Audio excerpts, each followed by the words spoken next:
Welcome back. This is episode 2 in Unit 3 of the buying process in agriculture. Let's get to some of the additional content here that we've got in this section. So let's look at a couple other different buyers. We talked about some of the other process of how to walk a client, a potential customer, prospect through the buying process or a group if you're in the leadership situation. But let's talk about some of the other types of buyers. And the first is what we call a transactional process buyer. Transactional process buyers are usually very, very aware of their needs. They understand very clearly the details of a product or service intended for purchase. They've probably already done their homework. So if you encounter a transactional process buyer, it's really important. Don't do a whole lot of hand-holding. They're probably not going to appreciate that a whole lot. They've done a lot of their homework. They've probably already selected a solution. Hopefully it's the same one that you have in mind. You don't have to do a lot of time wasting with them. They probably won't give you very much of that anyway. So avoid some of those steps that delay or stall the process. So really focus on the purchase stage. If you have a customer that walks in who already knows what they need, they already know the details or the specs of the product they intend to buy, don't waste time with them. They're ready to buy. They're probably already in their mind decided that they're going to buy. All you have to do is finish the purchase stage. Really, really crucial that you identify and are understanding, clearly aware of that problem or that situation as it presents itself, because frankly, it is just on you to close the sale. Next is what we call a consultative process buyer. Here we have a situation where a prospect maybe lacks needs awareness. They need help in evaluating a solution. They maybe don't know that, not really clear that there are opportunities that exist for them. So you really have to focus on needs awareness here. Help them gain understanding of the problems as they currently are.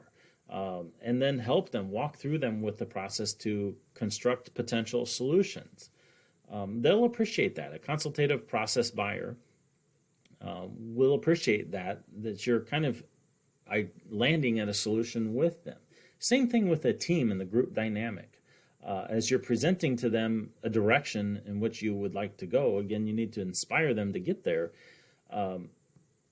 If you can engage them in the process in which they then fully become aware of the potential solutions and an understanding of the problem, and then they can help construct the solutions, then they're going to have some ownership in the outcome of those solutions. And you're going to have probably a lot more effective situation moving forward with that team. So really be aware whenever you have that consultative process situation, is engage people in that and walk alongside them in that buying process. So things to avoid here. Again, don't be pushy. If a customer is asking for advice, guidance, assistance, help with their needs awareness, don't be pressing them to buy right away. They're probably going to be uncomfortable with that. If they're not ready, they're going to say no, and they're going to be a little bit confused about why you're ahead of them. So you have to be really careful. You can't be a bubble or two ahead of them in the buying process, or you can't be 4 steps ahead of them in the buying process. You need to be thinking that far ahead, but don't be at a different stage of the buying process than they are. Next is what we have, what we call a strategic alliance process buyer. Well, you'll have 2 customers that team up to buy a solution. This is a little bit rarer than it used to be. So you maybe have a situation where neighboring farmers, they go together to buy a piece of equipment. And then, of course, you would have to make sure that you're selling the proper piece of equipment to both buyers. They both have input. They're maybe going to share an air seeder, or they're going to share a sprayer. They're going to team up to buy it. So, maybe not each of them has enough acres that they can justify it by themselves, but they realize that if they bought it together, they could both afford it together, and then utilize it together. So you're going to have solutions for both of them. And that makes it a little bit more complicated because now you have, of course, two personalities and makes it a little bit more difficult. Same thing in the leadership situation is sometimes you have different teams of people that have very different viewpoints on things, and they both need to go the same direction with the same on the same outcome, and you have to figure out how to get the resolve of both different groups, both different teams headed the right direction in order to hopefully get to the outcome that you're looking for as a leader. Okay, so those are some different types of buyers. Let's look at the buyer resolution theory as presented by a lot of different books, actually, whether it's ag sales or just general selling. Customers go through these questions in their mind oftentimes. Why should I buy? Why do I need to buy a product? And if you can't answer that question for them, of course, it makes it difficult to sell. If they can answer that one, then what should I buy? What is the correct product? Then where should I buy it? And then what's a proper price? What's fair?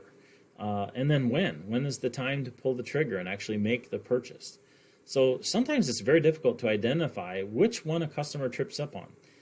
If we're just thinking about a very simple product, maybe a new power tool that you want to buy, is you're identifying, well, why should I buy that product to begin with? And then what power tool is the right solution? And then where do I get it? What retailer is the right place to buy that new power tool? And then you would research the number of different prices that may be out there at those number of different retailers that you're looking at. And then when's a good time to buy it? Should I buy it anytime? Is the price the same all the time, or could I capture a discount different points in time through the year? Does certain retailers offer sales occasionally? But on the sales side or leadership side, it's sometimes very difficult to read a customer on which part that they're struggling with. And so how do you do that? Needs awareness, good probing questions, excellent relationships with the customer, and then you can start to key in on by asking them questions, especially good probing questions, is what are they struggling with? Do they not understand what solution is the right solution? Do they not understand who the competitors are and where they should buy it? Do they maybe not know what a fair price is, or maybe be struggling with your price? So those are different theories that you have to walk through with the customer and be ready to identify each and every one of them, and sometimes all at the same time. Then there's this gentleman called Maslow that says that there's a hierarchy of needs model. And we'll start at the bottom of the pyramid here. And all of us buy things for physiological needs. You'll buy food, you buy clothing, and it's not difficult to get you to purchase those things. Now, I'm talking about just baseline stuff. Nothing with a name brand, nothing that's fancy. We have to satisfy your basic physiological needs first. So you can't sell them a Ferrari if they don't have a car to begin with and couldn't pay for it. So that's really crucial that you understand that a customer has to satisfy their basic physiological needs first.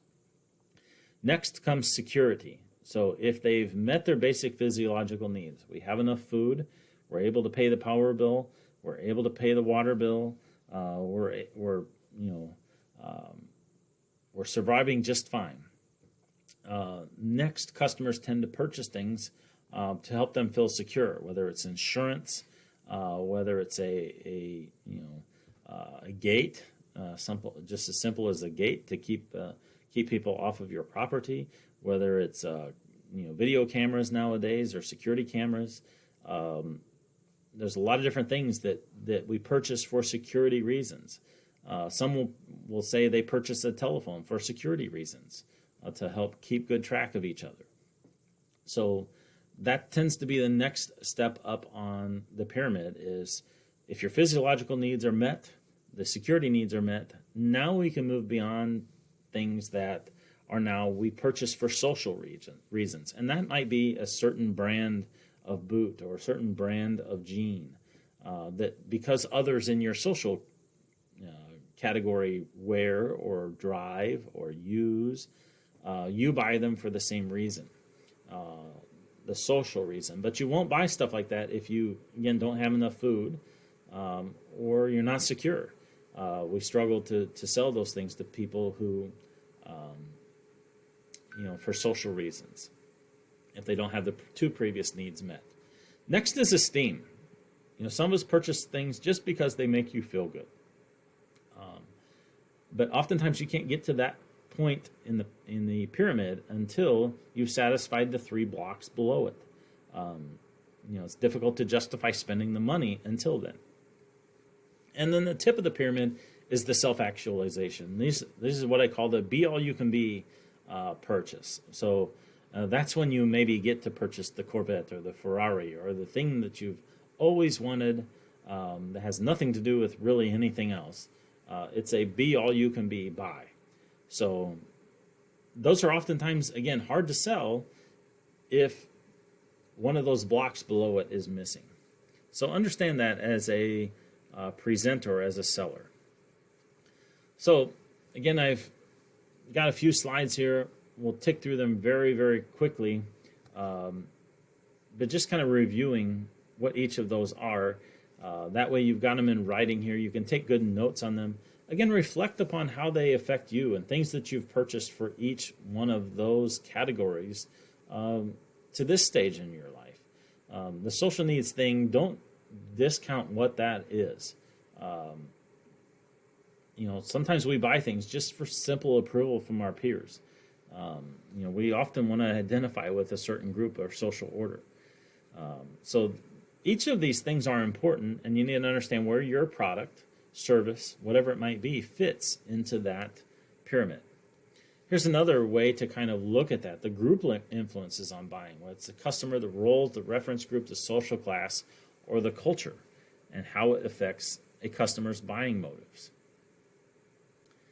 And as we segue into those buying motives, is we have to think about the emotional buying motive. Buyer, just kind of that snap reaction. They buy things because of sentiment or passion. And I say, well, does this occur that much in agriculture? Absolutely. Sometimes, some people are very emotional about what they buy. They have very big sentiments. They maybe been a certain equipment line customer for a very long period of time, and emotionally they can't break away from that. So it does happen. Okay, emotional buying motive. Next is what we call a rational buying motive. Well, they'll have an objective review of the product or service, and they'll make their buying decision based upon reason or judgment. You may have a patronage buyer. They prefer to buy from one particular business, and it often has a lot to do with the relationships and past performance. So some loyalty to a particular location, a particular salesperson even. Next is what we call a product buying motive, is they prefer to purchase one product in preference to another, and sometimes without even direct comparison of products or services that are out there. So let me give you a couple examples here. So, if you know me a little bit, I'm not big on buying vehicles. It's not something that I enjoy. But in terms of a vehicle purchase, I would be a very rational buyer. I'm going to look at a lot of different products out there. I'm going to base the selection that I make on reason and judgment. I'm going to review a lot of the specs. I'm going to think about very carefully where I'm going to purchase it from and what service that they provide and how they've performed. Next, on a patronage buy, there are certain people that I prefer to do business with. Whenever a salesperson treats me well, I value that very, very highly. And so then I create some loyalty to them, in which is very difficult to break. And we all have a little bit of that. And then lastly, a product buying motive. And I'll give you an example for me on that would be Apple products. I much prefer an iPhone to any other phone that I've ever had, and I've owned most of them at some point in time. But recently, I've been an Apple product buyer, and I like their products. They work well for me. And so I'm a very loyal product buyer to Apple products. And that's just me. And we all have those kinds of things. But it's important to recognize what motivates a customer to buy in the different situations. So some take-home messages to this section here. Understand the different buying situations that are going to occur, that new task buy, modified rebuy, or rebuy situation. What motivates a customer to buy and get them through the buying process? And then how do you strategize for working through that process with them in order to have successful outcomes? Again, whether we're talking about a product, a service, or a leadership idea, an outcome that you're trying to lead a group to in order to make your business or company or team more successful.